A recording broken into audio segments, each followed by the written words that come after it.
is that darn Cardi Jew? They're making us rabbinists look horrible.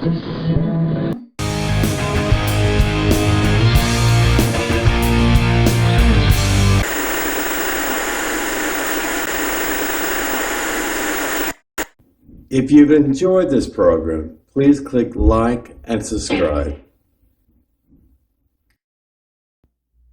Shalom! It's that exciting time again for another wonderful trip back to time for the Torah Watchman Show International, the Parashat Torah edition, hosted by none other, your humble Cardi servant Yair ben-Emmett, nominated as the interim community rabbi for the Uganda Synagogue of Bethesda. Yes. Why do they bypass orthodoxy for smikah and all the organization and rites of passage and everything? Why did their rabbinical council differentiate compared to, say, the DC Orthodox Council? Because they adjudicate Jews differently than most Orthodox Jews do. How is that? Well, it's based on love, folks. It's based on love and nothing else but love. And I've told people before, the Torah is all about loving other people. White or black, it doesn't matter what color your face is. It matters what the conduct of your character is, right? Someone said that wiser than me before in the 1960s. But what I'm saying is that God loves both Jew and Gentile equally, even though we have different choices and life and roles and purposes and duties and responsibilities on this earthbound plane, right? Anyway, let's get started. Welcome back. Thank you for my target audience for sharing out my videos. I encourage everyone to please just get the good word out that you have this Jew here in America that has an open door policy for any and all discussions on the Torah whatsoever. Listen, I invite negative feedback, okay? I don't run away very easily. I don't scare very easily either. Listen, all kidding aside, all of you are my external spoke, as we say in Yiddish, our big family, yes? And you're comprised by so many diversified people, right? God bless you all. B'nai Noach, right? B'nai Noach, like in Andhra Pradesh, India, like in Arizona, like in many other parts of the world, in the Scandinavian countries, worldwide organizations, something that in the U.S. Congress recognized many years ago, are the laws of Noah, thanks to Ramban, yeah. And also, of course, any Orthodox Jews out there that's willing to have an open mind, to have an intellectual, facts-based discussion on the Torah, apart from all the opinionated diatribe and hunting a rabbit down a hole in the Talmud. Listen, I love the Talmud, I love the tradition, I love the Mishnah Torah, I love it all because it's part of the history of the Jewish people across time. It defines who we are, right? It's that litmus test, right? And it's important. I encourage everyone, go to yeshiva, learn to school, learn about our history, going back in the Middle Ages and everything else. But understand, there's only one halakha, and this is the most exciting series of parshas getting ready because, you know, before this show's ended, I'm going to be talking about Moshe ascending up Mount Sinai to have a face-to-face encounter with the divine creator. The only human being has ever done that, at least in awakened conscious presence, to receive the Ten Commandments. It is the most exciting set of parsha stories and sidras since my childhood. I get all excited about it. But we're going to talk about Parsha Yitro. Parsha Yitro. And the Cardi Jews out there too, don't want to forget you. I have redesigned the script behind all of my Torah Watchman Parshas to be tailored toward a Torah-centered approach. Like, for instance, with Parashat Yitro. You have a lot of different opinions about this, okay? I'm not going to get into all of that. It's not necessary. Listen, your opinion is important to me, but it is not greater than God's opinion as espoused through the prophets of the Torah. It's that simple. There's only one halakha. There's no halakha version 2 and 3 out there. I mean, I appreciate everything that Nachmanides tried to do in his time. He said, we need moral fences around us. Yeah, I need help. I need help more fences. Yeah, I have a wife for that, okay? She keeps me on track, and I keep her on track, right? But mostly she keeps me on track. Anyway, all kidding aside, we all need to help out our brothers and sisters. And in Parashat Yitro, it's a wonderful story here, how Moshe needed help, but he didn't know how to articulate that. He was completely stressed out. He's getting up in the years. He did not know if the future of the tiny, immature Israeli state there, the tribal state of about 2 million people roughly, he did not know if their future was certain. He had faith that God told him that he would preserve a remnant, no matter what horrible things they would decide to do, what covenants they would break in the future. Moshe was a prophet. He could see in the future, and it disturbed him. So you can imagine if you saw your future. I'm getting to the story, I promise. You can imagine if you could see your future and you see it's hopeless. Thank God we don't know our future, right? It may impact our decision now. But Moshe benefited by knowing, through wisdom, knowing the future that God told him very clearly, black and white, the future exile of the Jewish people, and they weren't even in the promised land yet. Do you know how discouraging it can be? Unless you were a man of faith like Abraham, unless you you just got up in the morning knowing it's going to be a beautiful day, because you have a God that's holding your back. And there's so many messages like that, and sweet and precious and delicious like this. I hope that you can derive with me and this great story about Yitro. Yitro means Jethro. Yeah, I'm sorry, no J and Hebrew. And this Torah Parsha is generally read around the 24th of Shabbat. Now, this year is a leap year, 2024 it is. And I was joking with my wife, her birth month was Adar the 2nd. And she'll be 12 this year. I'm all kidding aside, based on the Hebrew calendar. So things are a little bit off, but generally, around this time of year, we have this Parsha, Yitro. The Gregorian schedule for this, the publishing, I need to have the publishing ready by the 3rd of February. Yeah, right around Groundhog Day. Very interesting, right?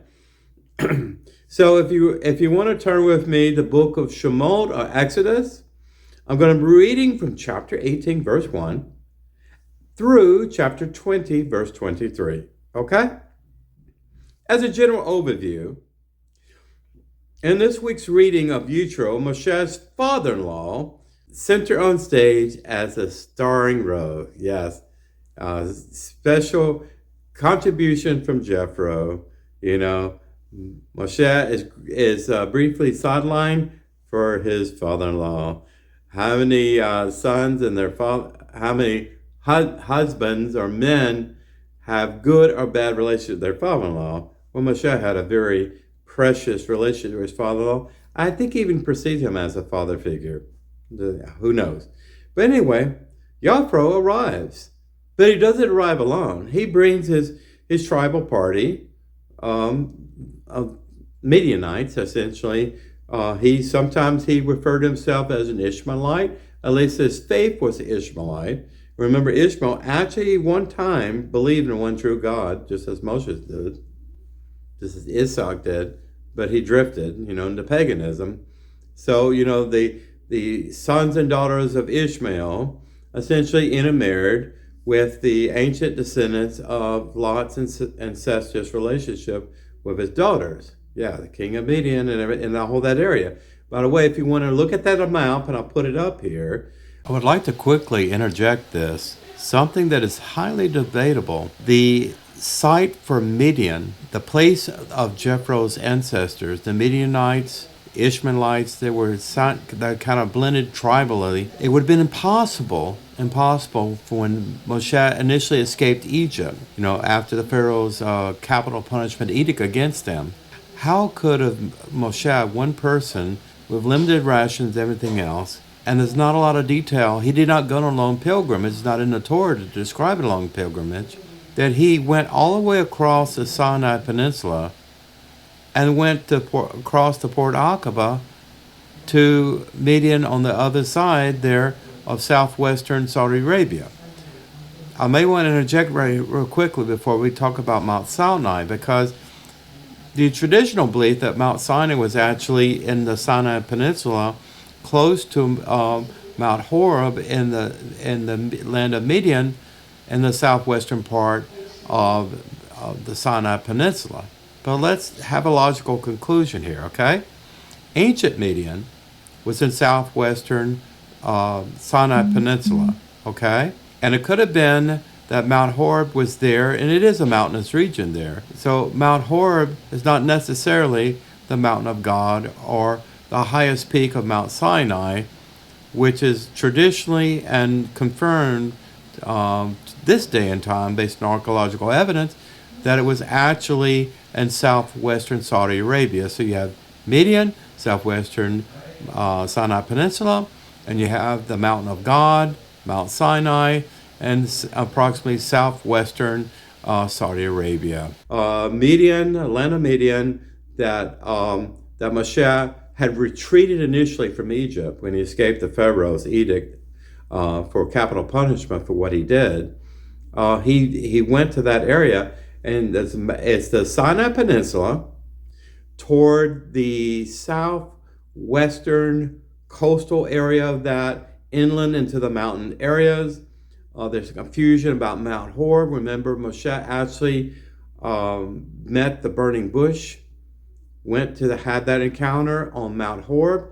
Mount Horeb, I believe, was a mountain peak there. And that whole chain there, contiguous, is known as the Mount Sinai chain, and it runs in to the southwestern part of Saudi Arabia. And we'll get into that a little bit later. Our mapping, our geography has changed over a period of time. If you're a Christian, you may have your grandmother's Old Testament Bible, they may have these colorful maps and all that. Those maps are probably not accurate anymore, especially the route that Moshe and the children of Israel took out of Egypt. Okay, that route has been pretty much confirmed what it really was back then. Okay, but anyway, Jethro had a long journey.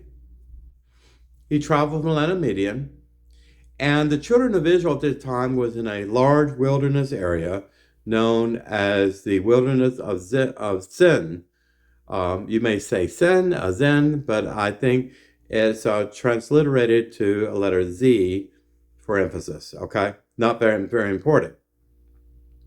Yithro was very needful and purposeful in that time in Moshe's life because he's getting stressed out. Can you imagine adjudicating cases like divorces, like marriages, like criminal cases, or land disputes, all of these things, or very difficult, complex halakha questions based on oral tradition that was building up among the children of Israel at that time, fistfights, thievery, violation of Shabbat, you name it. 2 million people, 600,000 men ready to fight any war that Israel could muster. You had a lot of people among all the tribal people of the chieftains of the 12 tribes. And at that time, it was like a waiting list. I mean, you heard about an IOU? Yeah, literally Moshe had an IOU.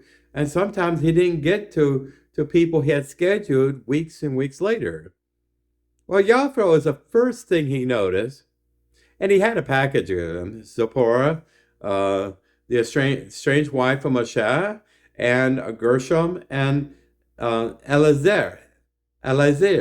And he had not seen his family since his encounter with the Pharaoh and since all the dealings he had, the combat with the chariots of Pharaoh, 600 chariots. I think I said 300 chariots last time. It's actually 600 chariots.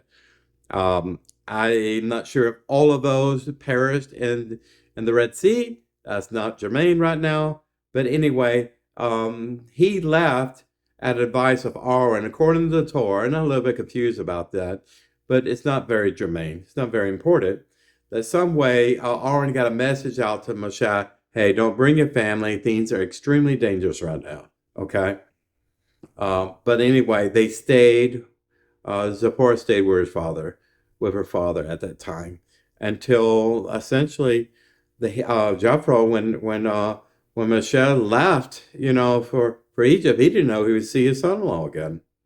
But he started hearing rumors and legends and stories about how the slaves, the Hebrew slaves, defeated somehow, like I said, 600 chariots of well-trained, hardened combat soldiers of Pharaoh.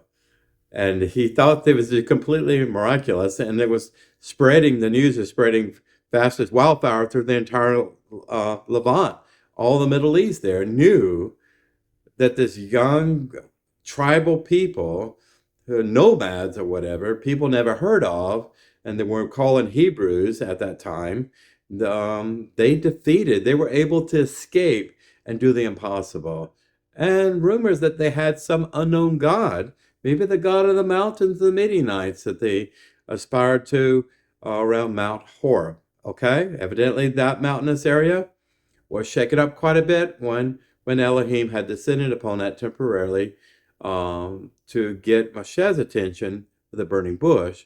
But now Elohim was getting ready to make his grand stage appearance, the world premiere, on the highest peak of Mount Sinai. We'll get to that a little bit later. Now, chapter 18:1, we define the meaning of the Sidra, which is Yitro, means Jethro. And actually, Jethro had many different names. I think Rule was one of his earlier names. What happened, according to some of the sages, I don't want to get into all this, but evidently, he was known as a priest of Midian, I believe. He was actually a diplomat, a dignitary. He actually had an audience with the Pharaoh and representing the Midianite tribes there. He had a lot of influence. He had all daughters and no sons. And he married off his oldest daughter to Moshe, But what we know about Jethro is that his son-in-law really made a big impression on him spiritually. And at some point in time, he threw away his stone statuettes and gods and things like that. And he ascribed a special intimate relationship with the God of his son-in-law. And how most of Israel did. They may not have that faith that Moshe did, other than the Levites, but they would believe the God that had the testimonials upon the miracles that were in witness in the life of Moshe. And there's a lot of people out there that just don't have a faith in a vacuum to believe in God, because they can't. It's intangible, right? Atheists don't believe in God. That's just because it's intangible. They cannot measure it. They don't believe they have a soul either, But, when you see groundbreaking changes in people's lives, and you know what kind of life they had before, and you see where they're at today. I mean, Moshe was a prince of Egypt. He had an Egyptian mindset and worldview and everything else, and how he never forgot he was a Jew, though. But, he went from pretty much secular humanism and Judaism to become very observant, very orthodox in all his ways. And he probably, when he grew older, found out his righteous father that he once had, But anyway, this is speculation to get away from that. So the chieftain of Midian, Jethro, brought the family of Moshe, and it was a very happy family reunion. In fact, the Torah says they had Thanksgiving sacrifices, modim ceremonies, okay? Not for sins, Christian. Yes, you can have animal sacrifices and barbecues and things of that nature, um, for just being thankful. And this is a very wonderful event, very happy event. Probably had parties, uh, dancing, music, and everything else. You just use your imagination. The first Aliyah, we're talking about all these things that uh, Yahweh was sitting on pins and needles. He heard about all these miracles, and he heard that his son-in-law actually survived. So it's worth the trip out there. And he was a very old man, but he was very excited to know exactly the strategy and the logistics, and just the miracle of being alive, and all the children of Israel. He knew that these people were shepherds and not warriors. So he had a lot to ask, but he had a lot to offer. Elohim actually led Jethro to meet with Moshe at this special time. God, you pray, you say, "Where's God?" I ask God to answer my prayer. I don't see any difference in my life. Well, sometimes God brings help to you from the strangest of places.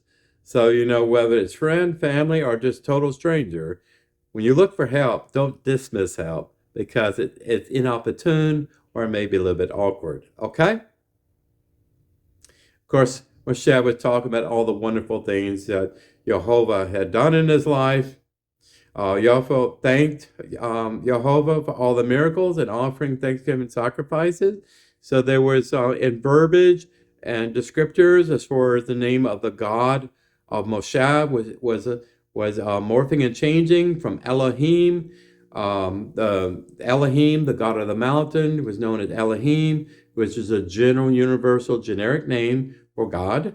Both in Hebrew and Canaanite, and other language, Phoenician, whatever. Elohim was well known as a name of God or Godhead or hierarchical structure, someone who has final rule of arbitration. But now Jehovah was well known. Why? Rabbinists, listen, please listen. It's because Elohim went to all the trouble to light a bush without it burning up. Moshe,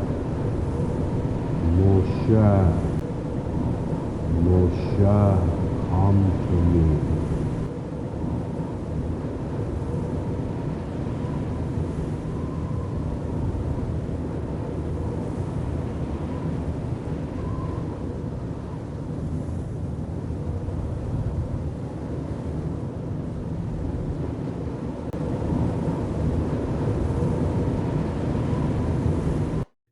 And put it on a mountaintop in a certain way to get attention of Moshe, for him to go up there and tell Moshe without any doubt who and what he was. I am the God of your fathers. I'm the God of Abraham, Isaac, and Yaakov. And Moshe said, "Oh, who am I going to say to the people of Israel? They know their ancestors, the patriarchs, monarchs. You will tell them, I will be that I will be. Essentially, I will keep the same promises that I made to your forefathers and foremothers, that I will keep my promises to you and the children of Israel." Essentially, that is Jehovah. That is Jehovah. So Jehovah was well known. So when Moshe was bragging to the Midianite chieftain, his father-in-law, and everyone else that was with his caravan, his party, Jehovah was the name of that mysterious God that defeated the Egyptian army. So in chapter 18, verse 13, quickly, it came about the next day that Moshe sat down to judge the people. So Yahweh wanted to observe how Moshe ran his business. Okay? Don't all father-in-laws are interested in these kind of things, and their son-in-laws, if they have a good relationship. And he interviewed people from morning to evening, and he didn't get much sleep. Of course, he had to talk to God during the way, and of course, approaching a Shabbat and tearing down tents and all these other things and rituals of cleanliness, all of this. He didn't have any time to himself, much less his wife. He should have had a vacation, with his wife and children. I'm sure his two sons missed their father dearly. The second Aliyah, Yahweh observed Moshe adjudicating all the disputes only by himself, with very little help of the chieftains. Maybe they gave advice, maybe temporarily act as an arbiter. It does not say. Yahweh suggested to Moshe that such a system, one that has placed such a great burden on Moshe's shoulders, would eventually wear him down. It was not sustainable. Obviously, Moshe was not a young man anymore, and it's too much for even one man. You can imagine the president of the United States doing the work of Congress and doing the work of Supreme Court and representing, 350 million people. Well, that's the same proportional thing that was what Moshe was attempting to do. He was falling apart and was stressed out. And he was probably increasing his blood pressure and agitation level anytime Israel complained about this and that, et cetera, et cetera. So instead, Yahweh wisely advised Moshe, listen, is interesting, to appoint a hierarchy of wise and righteous judges. Then they were later, the number was 70, okay? It was spelled that out later. And to delegate over his responsibilities, so he's doing. So in other words, Moshe would manage the executive department. 70 judges, which will be comprised, I think, of all the chieftains of Israel, plus other senior people older and wiser, probably people that were considered very observant and righteous and wise. In other words, had the anointing of Elohim upon them. That's who these people were. So they helped out greatly with Moshe moving forward. I mean, Yahweh just got there and gave him advice. I don't know how long it took to nominate all these people. Of course, God did a nominating and not Moshe. Okay? These people did not nominate themselves. They were led by the Spirit of God, and God anointed them. And we'll talk about this later. So Moshe was presiding only over the most difficult cases that could not be arbitrated at the lower echelon and levels. Sounds like the foundation of the U.S. Constitution. It does, right? At least the Federalist Papers. This is democracy. I'm talking about voting and quotas and quorums and things of this nature. That's exactly where we're going to. Chapter 18, verse 24, Moshe obeyed his father-in-law, and he did all that he said. Why did Moshe obey his father-in-law? Could it be that the divine creator, his eternal father, told him to obey his father-in-law? Hey, I'm sending your father-in-law with you. By the way, Moshe, you do have a wife and children. I'm sending them up to you right now. And I'm sending your father-in-law, and I want you to, he's going to sit down with you and give you advice. I want you to listen to him. He's going to talk turkey to you, and you better listen. So anyway, his heart was ready. Jehovah's heart was ready, and God just made it work. It was wonderful. So in the third aliyah, Moshe accepted his father-in-law's suggestion and set up the hierarchical judicial system, which was a model in the Middle East 3,500 years ago. It was unheard of in the Canaanite world. You can imagine. The closest thing to that, I would say, later on was found in Greece and Babylon. And Egypt did not have a parliamentary system. They had a dictatorship. So then Yahweh, he actually returned to his people before Moshe ascended to the mountain. So he left before all the excitement started, but he had a very specific mission and purpose to come there. And Yahweh probably knew that he didn't have infinite life. And he was up in the years, and maybe this is probably the last thing he wanted to do, and to kick the bucket list is meet his son-in-law and just embrace and just breathe in all the miracles of Elohim there. But he went back to his native land. He did not stay there. It is rumored, and I don't think it says in the Torah, that some of his other daughters came with him and intermarried with tribal Israel, because on down the line, Pinchas, actually, his mother was a Midianite. So just put these things together. That's all I'm going to say. So in chapter 19, verse 1, we read that in the third month of the children of Israel's departure from Egypt, On this day, they arrived in the desert of Sinai. So you have a calendar here. If you remember, 15th of Nisan, Rosh Chodesh, before that, Pesach, and how much time it took for them to leave Egypt, leave Goshen, travel to the Red Sea. Many people believe that was the port of Aqaba, quite a journey around the Horn of Sinai Peninsula, avoiding the Egyptian bases. All that. It took time to do this.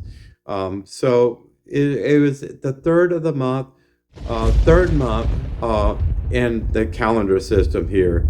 That from that time they arrived finally in the desert and the lower plains, maybe the valley, with facing the large mountain range of Mount Sinai. So this means Saudi Arabia. Okay?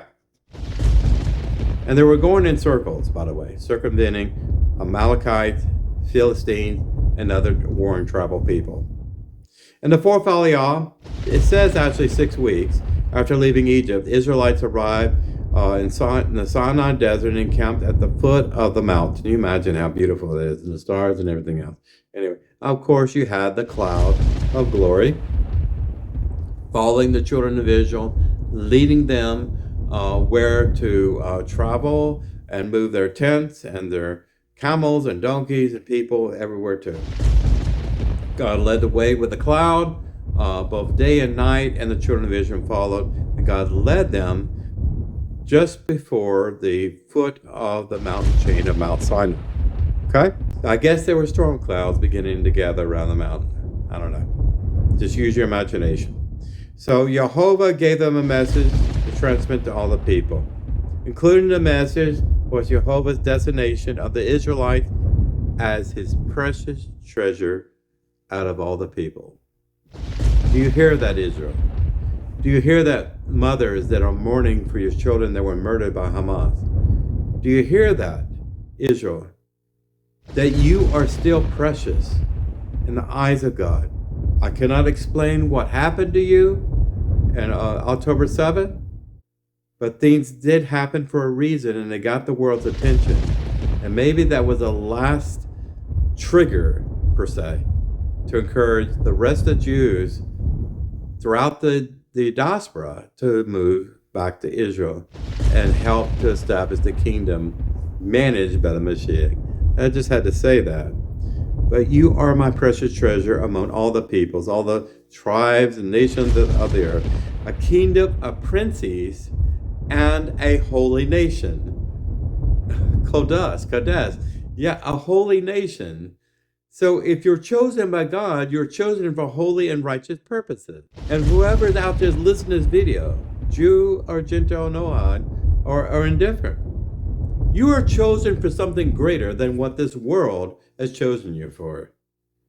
There's more to life than what the government, whatever country you call home, has in store for you.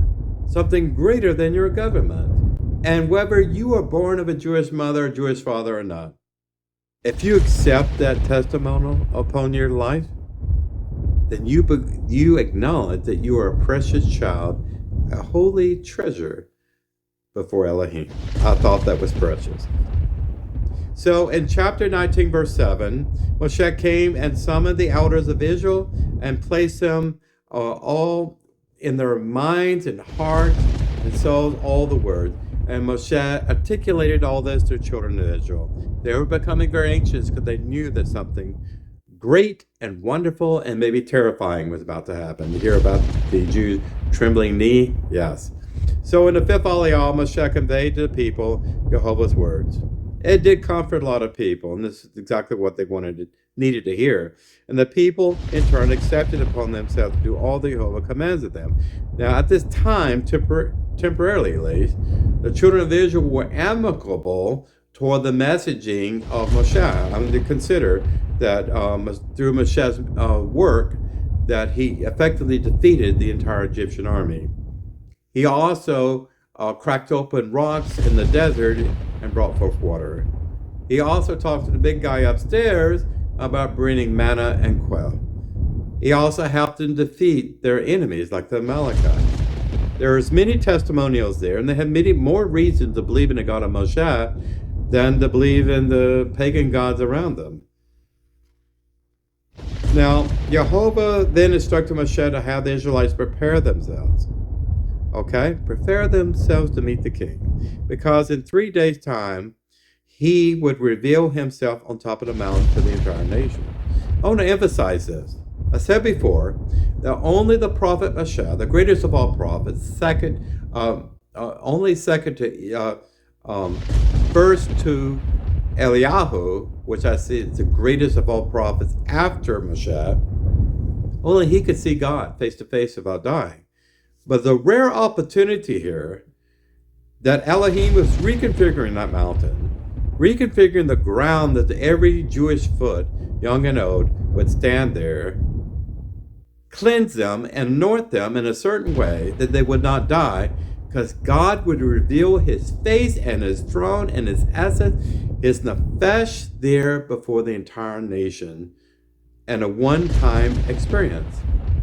And when that happened, there were transformational changes within every Jewish soul to produce a nefesh Yehudi for the first time. And I believe that trumpet call, that shofar blast, that Gabriel was playing long and hard there at that mountain, is still calling to everyone around the planet through space and time, come home. Recognize you're a Jew inside. You've always been Jewish. You ran away, nothing else worked. Come home to tribal Israel. Acknowledge that you are a precious treasure and a holy nation. Okay? That's worth saying. So, in 3 days, God would descend from Shamayim and set up his throne on top of the mountain. Just his chariot and everything else, Ezekiel saw this vision. You can imagine. It's just, no one has the special effects for this. I mean, this outdoes Avatar. It really does. So God would reveal himself on top of the mountain. The Israelites were commanded to sanctify themselves and warned not to approach the mountain until after the divine revelation. Okay? So God was reconfiguring the mountain, I don't know, quantumly, the atoms, the electron, covalent bonds, whatever you call it. Maybe they would be exposed to a severe electrical shock. I don't know.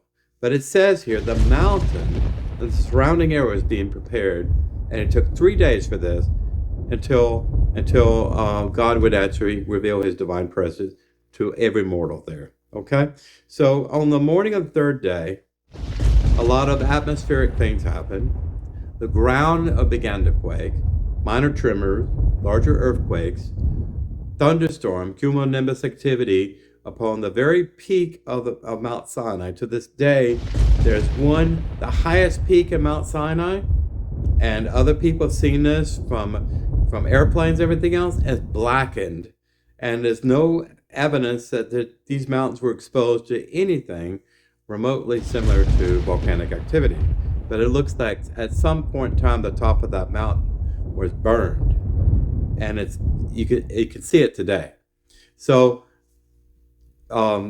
you've seen lightning shows where the sky is lit up with lightning, brilliant lightning. You can just imagine that. You've seen a hurricane, coastal storms. You can imagine if you saw a hurricane of clouds surrounding the top of that Mount Sinai with lightning and very loud booming thunder, Dolby stereo surround, the ground quaking, and the trumpet of the Lord sounding. This is what I want you to picture in your mind's eye to see right now. And I'll have pictures here for you to see. Now, Mount Sinai was smoking and trembling. So there was like multiple fires around the base and the middle section of the mountain and on top. And literally the top of the mountain was burning like you ever seen bronze or metal or something like that in a molten fire? That's exactly what was happening at that time.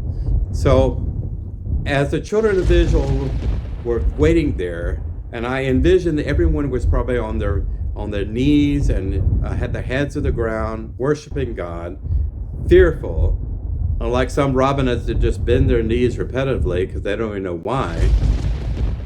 Their Yom Kippur was done, and they were redeeming themselves by asking for forgiveness, and God had anointed them with special oil of something. Only a king can give that to you, to allow them to be there in his presence and enjoy the presence of the eternal Father without dying. Okay? So Moshe escorted the shuddering and frightened nation to the mountain and settled them at this base. Now we're at chapter 19, verse 27. And this essentially says what I summarized, okay? The Lord our God, Jehovah Elohim Emet, our God is true, descended upon Mount Sinai in a powerful way to the very highest peak of the mountain. And the Lord summoned Moshe to the peak of the mountain, and Moshe ascended. This was not to ascend at this time, this juncture, to get the Ten Commandments. In the sixth Aliyah, we're bringing this parsha to a close. Jehovah descended upon the mountain in a mighty way and summoned Moshe to its summit. Now Jehovah instructed Moshe again to warn the Israelites about the tragic end that awaited anyone who approaches the mountain itself. Only Moshe and his brother Aaron were allowed on the mountain during this time, physically touching the mountain. I'm not talking about the valley, the perimeter there. I believe they had fences to protect the people and animals from going there. The animal would pass away too if they touched the mountain. So their souls, Aaron and Moshe, their souls were reconfigured to be able to survive on that mountain because they were entering the divine eternal, a spiritual realm of God. You can imagine if a wormhole or some sort of temporal time loop or something, if you could go to that and go to another dimension, you're a corporeal being, but you go into a spiritual world. This is very Kabbalistic. You can imagine what it would have to be done to you at a quantum level to coexist with that. So it's pretty amazing, okay? So Jehovah then spoke in their minds the Ten Commandments to the Israelite nation. They are to believe in Jehovah and Jehovah alone. There's only one God. I'm sorry, Christian. Not to worship idols, not to take Jehovah's name in vain. I'm sorry, Chabad, there's not 72 names of God, only one name. And that's Jehovah. That's one true name, okay? And of course, he's also known as the God, the Jehovah God of Abraham, Isaac, and Jacob, okay? To keep the Shabbat at all times, for all generations, forever and ever. To honor your parents, even when they're bad to you. Honor them just means to acknowledge and don't divorce yourselves from them, okay? I don't have a good relationship with my father, and I love my father very much. My mother's passed away. God bless her soul. But I still honor my father, and that I am not, I don't go around and say my father's dead. I don't have a father. In fact, I was talking to my wife recently, even though I don't have a good relationship today, beating my chest. There's a lot of wonderful things my father did when I was growing up. Okay? I'll never forget those things. Not to murder, and don't think of murder in your mind. Don't get in a barroom fight, and certainly don't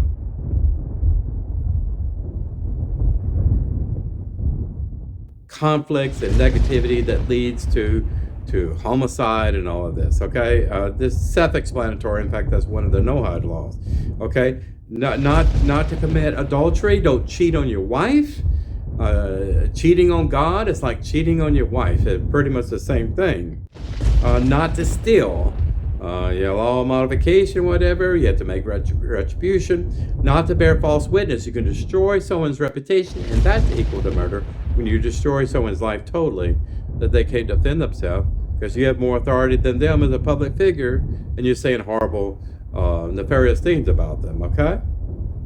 And of course, not to covet another person's property, the 10th commandment. It's very important in real estate transactions. And you don't have to compete with the Joneses. So chapter 20, verse 15, we're talking about the seventh Aliyah now. And the people saw the voices and the torches, the sound of the shofar and the smoking mountain, and the people saw and trembled. Did they hear voices of angels? I told you there were burning areas along the mountain that looked like torches, and whispers, seraphim going up and down, the holiness of God being manifested there. The seventh Aliyah, the Israelites were left traumatized, changed forever, you would think, by the overwhelming revelation and awesome light and sound show. This is spectacular. And it's still reaching to your heart and soul right now. My happy place is going to that mountain. When I am very stressed out at work, I'm doing all kinds of complex things with the government, that's my happy place. That's where I go. In my mind, I go before that mountain, and I'm kneeling. All Cardi Jews, kneel on their faces, just like the Jews did, all the Jews did, 2 million of them, at that day when God revealed himself. We want God to reveal himself in that way today in our home, no matter where we're at. That's why I love so many Nachman, because they pray and they have intimacy with God in the trees and the forests and the hills and the valleys and the water and the river, not just the synagogue, okay? God has an open door policy when you enjoy it. Anyway, Moshe would hear Jehovah's word and transmit to people. So in other words, Moshe and Aaron would go up to the mountain, and that God was codifying the 10 Commandments. And out of the 10 Commandments, eventually there would be 613 mitzvot, medium and lower level requirements, essentially, for policy statements per se. Essentially, it's Jewish halakha, the only halakha that Cardi Jews honor to this day. Okay, everything else is opinion. Okay, so it's very important about graven images. Staying away from those adulterous things. Don't mention those names of those gods. This is a big seductive problem in the tribal ancestral time of early Israel. Living among those nations was a great seduction, and God knew that. He's being very stern about this. Do not do it. You're my people, and my people are chosen for something greater than a Canaanite, Hittites, Pezerites can offer you. You don't need Baal-Por. You don't need any of that, okay? I will give you everything you need. You have a personal relationship with me forever if you accept my covenant, okay? And this is what it's about, an exchange of contract and covenantal promises extended to a nation of people. They were all Nohides when they came to the mountain, but, after that divine presence, it just communicated itself and touched them at a quantum level that became Yehudim, Nefesh Yehudi forever. And it's just so wonderful. So there was an altar, it says there was an altar that was set forth just against the face of the mountain. Aaron was the chief priest.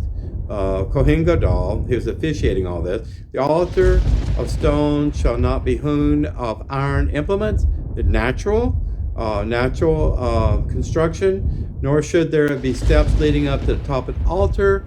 The reason for that, believe it or not, is because the clothes that men wore about this time, they essentially wore something equivalent to skirts or dresses. That's just the desert cloak. And sometimes you don't want to show off your underwear, as a holy man, a modest man, humble man, when you go up a ladder or go upstairs or something. That's what that's about, okay? It's not the business of women to see men's undergarments when they are in a priestly robe, all kidding aside. So this is fascinating. So you had the initial inception of the 10 Commandments.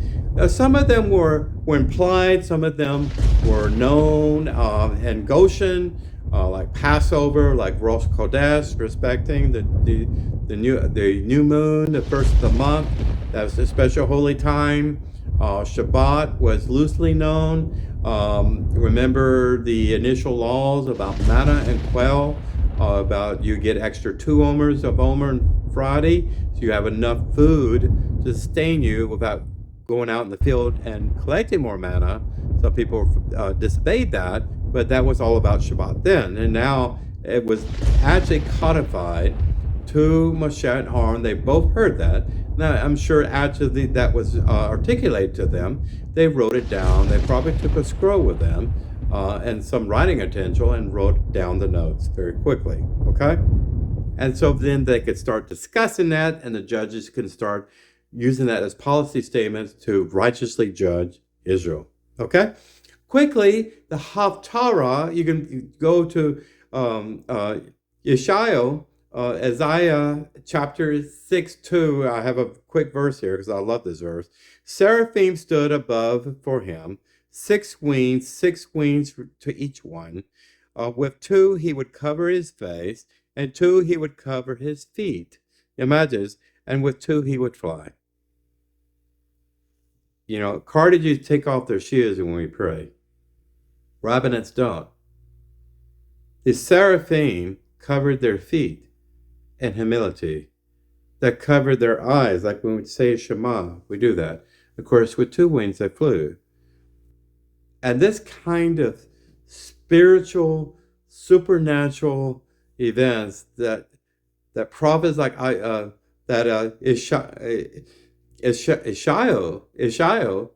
Isaiah encountered in his time is very indicative of what Moshe and the people of Israel encountered at that time. That's why this Haftarah was selected by the sages to be read in conjunction with the Torah Parashat. Well, I hope everyone enjoyed the Torah Watchman Show edition for Yitro. I hope it was needful for you. I hope it put some ideas in your mind you didn't have before. I hope I presented it in a way that was experiential for you, that is contextually relevant to you, whatever it is. Christian call the Torah and the Jewish Bible, the Old Testament, nothing old and nothing dusty about this. It's truth. It's truth. It's truth. I mean, you don't have to wait into Shavuot or the celebration of the dancing around the Torah to think about Mount Sinai, the mountain that rabbinites forgot. But it's wonderful, and it's always on my mind. It's my secret hiding place. It's been that way since I was a child. Listen, God gave the Ten Commandments. The Ten Commandments is in our U.S. Supreme Court. It is a holy monument of historical relevance. I've talked to lawyers before, and they read over the halakha. I already told you what Jethro recommended became the very fundamental building bricks of democracy. Yes, democracy, where you have divided government. That's an amazing concept. And it's ingenious, too, when you consider it's 3,500 years ago in the making. Well, Reb ben-Emmett signing out into the next time. Please share the knowledge of wealth and truth for everyone willing to hear it. If they resisted that truth, the best way for people to listen to you is you walk in their shoes, you go to that fishing boat, you go whatever you need to. You live that witness in your life and be consistent, like raising your children. Don't tell them you shouldn't do this and you do it yourself in secret, because they will never cling to that. They'll cling to the Torah because God is consented and anchored. As a military vet like me, I follow orders, and I love to have a blueprint for life and death like in the Torah. I hope that goes with you. Take care. Shalom Aleichem. And thank you again for your attention and sharing out my videos.